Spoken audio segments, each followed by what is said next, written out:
Hey guys, All in Crypto here, and welcome back, ladies and gentlemen, for another YouTube video. I hope you've all had a smashing Saturday so far. Today we're going to be diving into our daily cryptocurrency market update and where to even begin. There is so much taking place, not just within the crypto space, but the external world around us, which often plays a bearing on our space, that it's hard to kind of cover it all. But there's a lot of things that you need to pay attention to. We're going to be recapping on some of those. We all know the kind of geopolitical events that are taking place right now. But there's also a lot taking place with the Federal Reserve and what they are or are not going to do in regards to upping interest rates. It's kind of unprecedented times across the board, guys, because March 2020 was extremely significant. What it saw, and we'll use Bitcoin as an example, was what really should have caused a huge recession. It was one of those events. It was a black swan event. And as a result of this, and Jerome Powell has admitted this himself, the Fed essentially flooded the system with money, which is why we saw such appreciation across the board for our assets. Not just Bitcoin, everything really saw a benefit. And we're now seeing a cooling off of this as they withdraw stimulus and as they look to actually tighten monetary policy. So there's a lot of uncertainty already within markets, given everything that's taken place. Now we have the added element of the Russia-Ukraine situation. One thing that is good about everything and that crypto really has on its side, there's nothing good about the Russia-Ukraine situation, but one thing that crypto really has on its side is just how early it is. You know, it's not seen the kind of appreciation of adoption that we know is coming. And that is going to be a real driver of value and price, is that next onboarding of users. And that is coming, and that's going to continue to come into the future. You know, crypto is here to stay, and it's going to play a role in our lives as we move forward.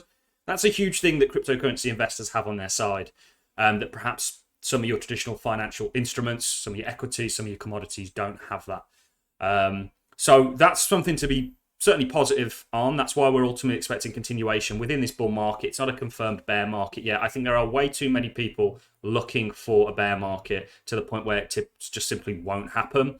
I think, you know, this has been a year of consolidation, essentially. It's been a year of sideways action. We could be coiling up for the next impulsion, which will be largely led via regulatory clarity, which we're set to get within the US. And also, it can't just be me that's noticed this. Everything that's taken place, whether that be the Fed printing money, the monetary supply, or increasing the monetary supply into oblivion, or whether that be what's happening with the Russia-Ukraine situation, you know, the need for Bitcoin, the need for systems that are self-reliant, immutable, and outside of the government's reach has never been so, we've never needed it so much than we do today, guys. And it's becoming apparent day by day by day. And Ukraine and Russia, that situation has just really highlighted that again. So we have retraced, messy chart, a lot of the downward sort of panic move that we saw with the initial news about Russia advancing.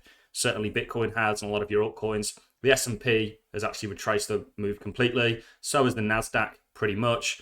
And of course, the FTSE 100 stock index has. A lot of commodities are doing very well on the back end of this. Crypto in general isn't doing too badly. Given everything that's taken place, we're still not putting in a lower low here. Which is something that I really like to see. And we could be setting up for some sort of a W double bottom.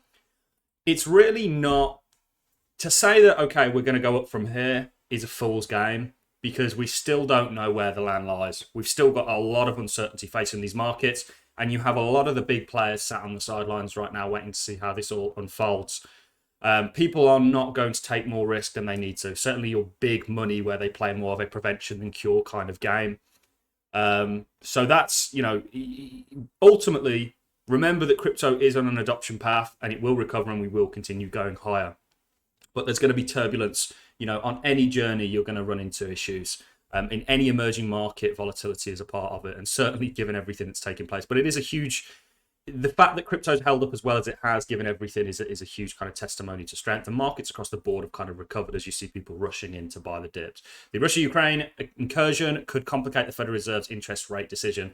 This is a big talking point now. It has been for a long time. This is one element that had already sort of led to markets kind of selling off and factoring in interest rate hikes, which is typically bad for markets, takes liquidity off the table, and so on and so forth. Certainly when they're not just doing that via interest rates, they're also removing supply, or removing liquidity by not buying bond purchases and so on and so forth, and stimulating. So this is the huge debate right now about whether it's 25 basis points, whether it's 50. Irrelevant to me. They are going to have to up interest rates, but I would certainly argue that they can't do it to any kind of a serious inflationary tackling measure. because it would cripple the economy. The Fed have got to essentially choose between a recession and tackling inflation, which they're going to do to a degree, but you can never really tackle inflation. We live in a credit system. The Philosopher's Stone is often been, or the credit system has often been referred to the Philosopher's Stone, because you can create value essentially out of nothing. A very interesting concept that. With the stock market snapback, the focus shifts to Powell's testimony and job reports. So if your economy, you've got to watch how well the economy is. Certainly the US is the real one that we watch, because if the economy starts to pull back, it all factors into Jerome's decision with the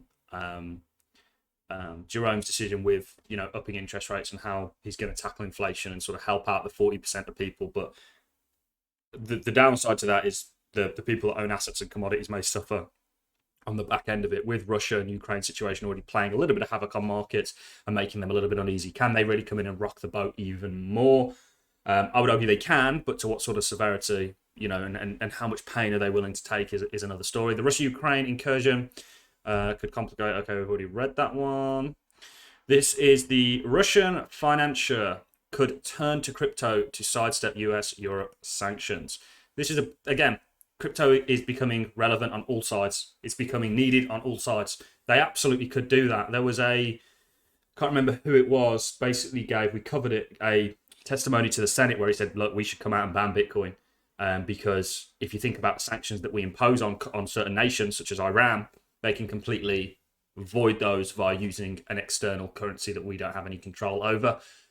Yes, there's volatility with Bitcoin, but over time it has really served as a good store of value. And we're not just seeing this from the Russian side of things, we're also seeing this from the Ukrainian side of things, because the Russian ruble, you've got to feel sorry for both people on both sides here. The citizens of Russia that really didn't have much of a say in this, if any at all, essentially their currency got it tanked. So they became a lot less valuable than they previously were, off of no decision of their own. Crypto, we need crypto, guys. We need Bitcoin. And when you understand that, you can't be anything other than bullish, regardless of the short-term volatility. And that's exactly what all this is. Short-term volatility on a longer-term time horizon. It's irrelevant in the grand scheme of things. Certainly, we've got a lot of traders driving this market at the moment. A blockchain-based Noah's Ark is being used to preserve a record of the Ukraine conflict. Just another small case, or small, depending on how you view reporting. Again, the use case for blockchain has never been so strong. So crypto as a whole hasn't actually held up that badly. That's my overarching opinion. We've been lower than this before. We were lower than this over here, and we didn't have some kind of a similar situation to what we previously have, and we've actually held up quite well out of the kind of doldrums of it, and we're almost forming. You see what we did over here? Let's maybe take another chart. Okay, we'll stick with this one. I just want to draw on it.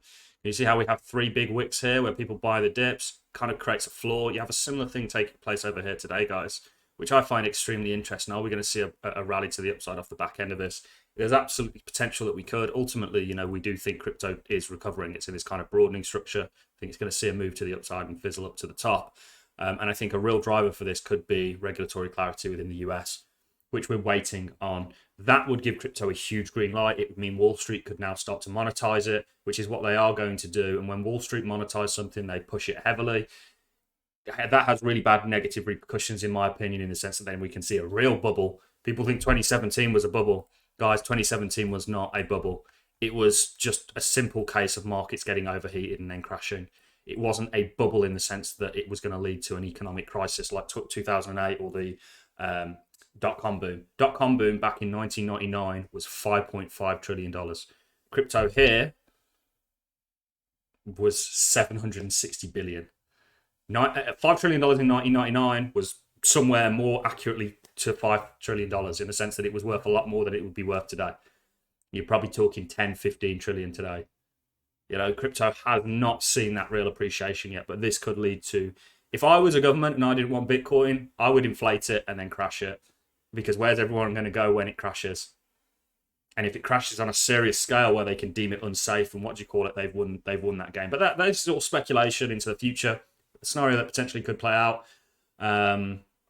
Crypto's here to stay regardless, guys, and you can just see the use cases for it, certainly with what's going on, become more and more evident as time progresses. So there's no need to panic, in my opinion. Lots of people panicked out on this dip only for it to recover. Doesn't mean that we're not going to go lower and we don't see some sort of a lower kind of Amazon 2010S structure setup that we see continuation on the back end of. It just means, you know, it's never good to panic, guys, to the up or downside. It's better to be preserved and kind of make decisions rationally rather than irrationally, because that will often lose. Take this from personal experience. Somebody that's been in crypto, I've made all the mistakes that you possibly could have. That's why this channel exists, so that hopefully we can stop you from making those same mistakes. All I have for you in this video, guys, I'm going to leave you on that note. If you enjoyed the content, like is always appreciated. So is a comment, and I look forward to seeing you all in the next YouTube video. Thank you very much for watching, guys.